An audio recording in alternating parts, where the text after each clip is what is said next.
João capítulo 14, no versículo 27, Jesus: deixo-vos a paz, a minha paz eu vos dou. Não vos la dou como o mundo a dá. Não se turbe o vosso coração e nem se atemorize. Em um mundo turbado, em um mundo em que as pessoas não sabem que rumo tomar da sua vida, eu quero dizer, amigo, que Deus tem paz, uma palavra de paz para a tua e para a minha vida. Quando lemos a Bíblia Sagrada, no livro de Isaías, capítulo 9, o versículo 6, nós observamos ali que o seu nome será maravilhoso, conselheiro, Deus forte, Pai da eternidade e príncipe da paz. Jesus é o príncipe da paz. Ele tem a paz que o teu coração precisa. Ele tem a paz que a tua alma necessita.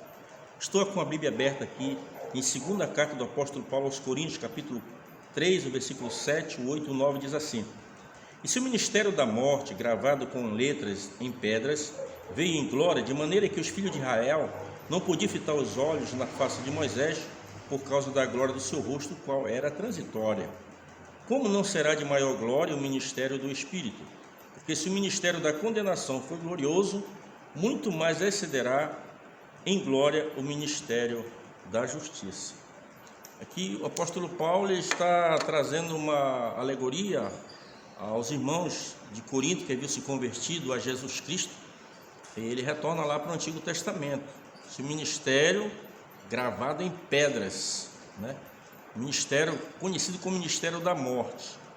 Nós sabemos que a morte reinou até Adão, de Adão até Cristo reinou a lei, e de Cristo então começou agora a graça. Se você ler isso no Evangelho de Jesus Cristo, segundo escreveu o apóstolo João, no capítulo 1, versículo 17, você vai entender bem sobre o que eu acabei de falar nesse momento. Então a gente observa aqui neste texto sagrado que a pessoa de Paulo está fazendo um paralelo entre a lei e a graça. Quando ele fala pedra, ele está falando sobre a lei e a graça. Se o ministério da lei foi glorioso, como não será o ministério do Espírito Santo, que é a atual dispensação, a dispensação da graça? Nós temos 7 dispensações, segundo os teólogos. E nós olhamos para este texto aqui, o amado irmão Paulo disse: olha, se o ministério da lei, gravado em pedras, foi glorioso, como não será o ministério? A gente olha lá para Êxodo capítulo 20, quando Deus dá os 10 mandamentos para Moisés, escrito em 2 pedras, A gente observa ali que o Senhor começa dizendo: sou o Senhor o teu Deus, que tirei da terra do Egito, da casa da servidão. Não farás para ti imagem alguma, nem semelhança, que há em cima no céu, nem na terra, nem debaixo da terra, nem nas águas, e nem debaixo das águas, nem te encurvarás a ela, e nem servirás a ela, porque eu sou um Deus zeloso, que visita a iniquidade dos pais aos filhos, até a 3ª e a 4ª geração, e que usa de misericórdia até 1000 geração daqueles que amam e guardam os meus mandamentos. Você observa que Deus ele vai discorrer, mas depois desse aqui, ele vai discorrer em torno de mais 9 mandamentos. Não matarás, não furtarás, não dirás falso testemunho, honra ao teu pai, não cobiçarás, e por aí afora. E nós estamos diante deste texto, desta lei. Aqui Deus havia feito um pacto com os judeus, havia feito um pacto com a nação de Israel, e esse pacto ele foi quebrado. Quando lemos ali no capítulo 32, esse pacto ele é quebrado, não da parte de Deus, mas da parte do homem. Se você ler a Bíblia Sagrada, você vai observar que tem Antigo e Novo Testamento. O Antigo Testamento começa ali em Gênesis, vai até Malaquias. O Novo Testamento começa em Mateus e termina em Apocalipse. E você vai observar que Deus ele vem falando através da sua palavra com o passar dos séculos. E aqui a gente observa que nesta aliança de Deus o povo quebrou. Moisés subiu ao monte para conversar com Deus e ficou ali alguns dias com Deus conversando. Josué ficou num determinado lugar e Moisés foi até ao cume do monte, Monte Sinai, conversar com Deus, receber as orientações de Deus. Ele estava com uma nação muito grande para conduzir naquele deserto, ele precisava da orientação divina. E a Bíblia Sagrada nos diz que quando Moisés está ali, Deus disse: olha, Moisés, desce, porque o teu povo que tirou da terra do Egito tão depressa se corrompeu. O povo começou a pressionar a pessoa de Arão e dizer: Arão, esse Moisés que nos tirou do Egito, ele sumiu, ele foi para o monte e não retornou mais, Arão. Constrói aqui alguém, um Deus que nós possamos servir. E eles conseguiram a convencer a pessoa de Arão para fazer ali um bezerro de ouro, e o povo adorou aquele bezerro. Moisés está conversando com Deus. Deus agora disse: Moisés, deixa eu acender a minha ira contra este povo, e de ti farei uma grande nação. Moisés sabia que Deus era capaz de fazer isso. Ele começou lá no Éden com 2 pessoas, e agora já estava uma população muito grande. Mas Moisés não sabia o que estava acontecendo embaixo, mas Deus sabia. E Moisés agora suplica a Deus, ele roga a Deus para que não matasse o povo, porque o que as nações iam dizer? Tu tirou esse povo do Egito e não teve condições de conduzir até onde prometeu, matou eles no caminho. Então Deus realmente deu uma oportunidade ao povo. Deus fez aquilo para testar se realmente Moisés estava disposto a seguir os propósitos divinos. Você, meu amigo, tem se colocado à disposição de servir os propósitos divinos? Ou você segue os seus próprios propósitos, seus próprios pensamentos? Se volte para Deus, entregue a sua vida a Cristo. E agora Moisés desce do monte ali e encontra com Josué, e no decorrer daquela caminhada, Josué disse: olha, eu vejo alarido no arraial, alarido de guerra. Moisés disse: não é alarido de guerra não, eu ouço alarido, é de quem dança. O povo estava em festa, diante daquela, numa orgia, coisa do inimigo de nossas almas, se curvando diante de uma imagem, de um Deus que eles haviam criado. Diz que Moisés ficou indignado com aquela situação. Como homem, ele pegou as 2 tábuas da lei e atirou aquelas tábuas e quebrou aquelas tábuas. A Bíblia diz que Moisés pegou aquele bezerro, derreteu aquele bezerro e colocou na água e deu para que eles bebessem, as pessoas que haviam criado aquele bezerro de ouro. E agora Moisés ficou muito triste. E aqui no capítulo número 34, Deus chama Moisés novamente ao monte. Mas Moisés, tu vem sozinho, Moisés, não traz ninguém contigo, é só eu e tu. E Moisés subiu ao monte agora, e Deus disse: ó Moisés, tu traz contigo 2 tábuas, que eu vou escrever nela o mesmo mandamento que ele havia escrito nas 2 primeiras tábuas. Deus agora se propõe a escrever na segunda. Quando Moisés foi lá, ficou na presença de Deus, Deus agora escreve ali com seus próprios dedos os mandamentos, as 10 palavras. E agora Moisés desce dali. Quando Moisés desce dali, o rosto de Moisés brilhava. A Bíblia diz que a pele do rosto de Moisés brilhava. Só que Moisés não sabia. A presença de Deus, a glória de Deus era tão grande naquele monte que ela enraizou no rosto de Moisés. Quando Moisés chegou diante de Josué e de Arão ali, do sacerdote, a Bíblia diz que as pessoas não conseguiam fixar os olhos em Moisés, porque o seu rosto brilhava. Aí Moisés disse: só existe uma forma, vou colocar um véu, para que quando eu falar com vocês. Então Paulo está dizendo isso: olha, se o ministério cravado em pedras, o ministério da morte, foi glorioso, que as pessoas tinham que colocar um lenço no rosto de Moisés, para poder conversar com ele, como não será de maior glória o ministério do Espírito Santo? Nós observamos que a lei, ela tinha um poder de mostrar o erro na pessoa. É como você ir até um espelho quando acaba de escovar os seus dentes e você vê um creme dental na sua boca. Você consegue ver no espelho, mas se você disser: espelho, remove esta marca do canto da minha boca, ele não vai conseguir. A lei, ela tinha esse poder de mostrar o erro na pessoa, mas ela não tinha o poder de remover. A graça, por meio de Jesus Cristo, ela tem esse poder de remover os nossos pecados, apagar os nossos pecados, arrancar os nossos pecados, jogar no mar do esquecimento. Por isso, amigo, você tem que entregar a sua vida a Cristo.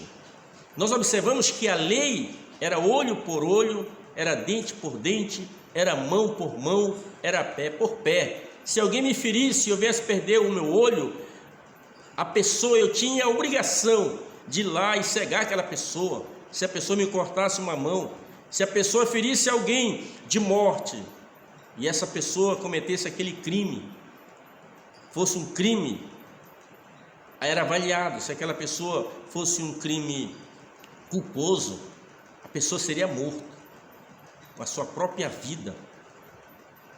E se a pessoa fosse um causa doloso, quando a pessoa não tem intenção de matar, aí a pessoa tinha que ir para uma cidade de refúgio. Se você ler mais adiante, você observar que Deus orientou a Josué para que criasse a cidade de refúgio, para que essa pessoa que vingasse a morte de um parente seu fosse para aquele local, até que o sacerdote que estava naquele arraial viesse a falecer.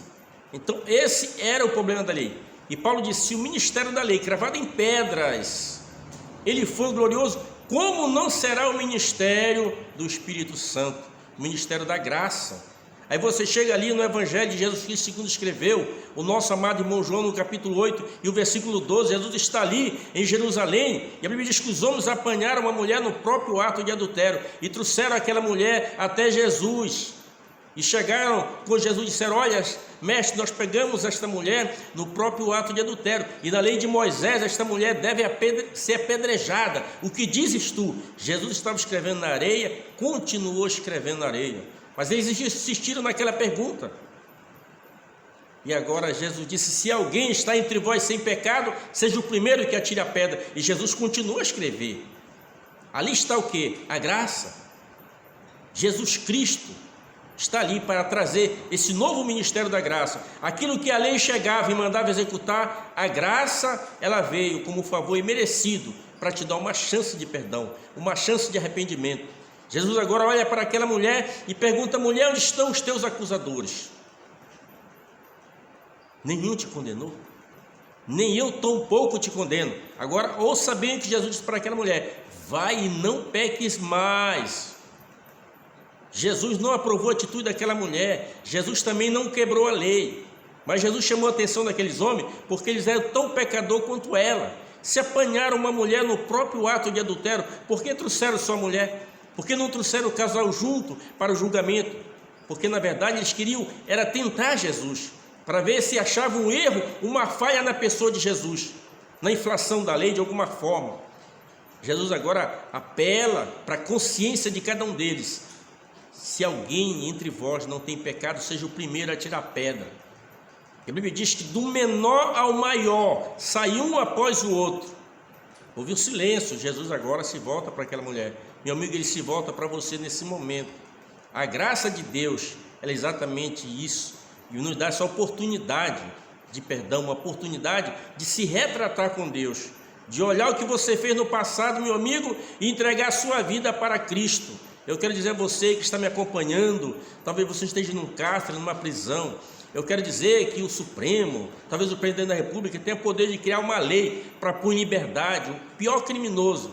Eles podem ter esse poder, eles fazem isso. Há poucos dias a gente viu um ministro fazendo isso, mas ele não tem poder de apagar o sentimento de culpa dessas pessoas. Mas esse Jesus que eu estou falando nesse momento, esse Jesus que é a graça de Deus se manifestada, trazendo salvação a todos os homens, ela tem o poder de entrar na penitenciária, perdoar os pecados desse homem e apagar o sentimento de culpa dessa pessoa e fazer dessa pessoa uma nova criatura em Cristo.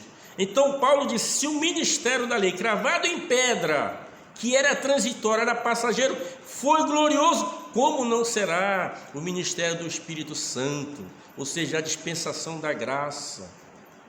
Paulo falando em Efésios capítulo 2, o versículo 8 e 9, porque pela graça sois salvos por meio da fé, isto não vem de vós, é dom de Deus, não vem de obras para que ninguém se glorie. Então a salvação é pela fé em Cristo, não é pelas tuas obras. As nossas obras, nós praticamos boas obras porque somos salvos. Ninguém, nem um servo de Deus, pratica boas obras para ser salvo, porque a gente sabe que a Bíblia diz em Isaías que toda a nossa justiça diante de Deus é só como um trapo de imundícia. Tudo aquilo que você faz de bom para Deus é como um trapo de imundícia. Quando você faz e a sua motivação é alcançar mérito com Deus, é alcançar ponto com Deus, você está perdendo o seu tempo. Você tem que fazer isso porque é mandamento: amar a Deus e amar o próximo. Deus santo, vivo e poderoso, eu ministro uma bênção sobre a vida desta pessoa, aonde este vídeo chegar, Senhor, que o Senhor opere um milagre de salvação, um milagre de cura, um milagre de entendimento, que esta pessoa possa entender esta mensagem, Pai, e se converter a Ti, entregar, Jesus, a sua vida a Ti. É o meu pedido nesse momento, é a minha oração, em nome de Jesus, amém e amém. Graças a Deus. Aqui é o evangelista Miguel, o pregador da voz que clama no deserto. Se você quiser fazer parte desse projeto, os Sirineus da Última Hora, você vai lá, se filia ao nosso canal, dá aquele likezinho abençoado, e você também me ajuda a evangelizar. Quando você entregar Essa mensagem é outro compartilhar. Você também é um pregador da voz que clama no deserto. Está pregando o evangelho. Amém.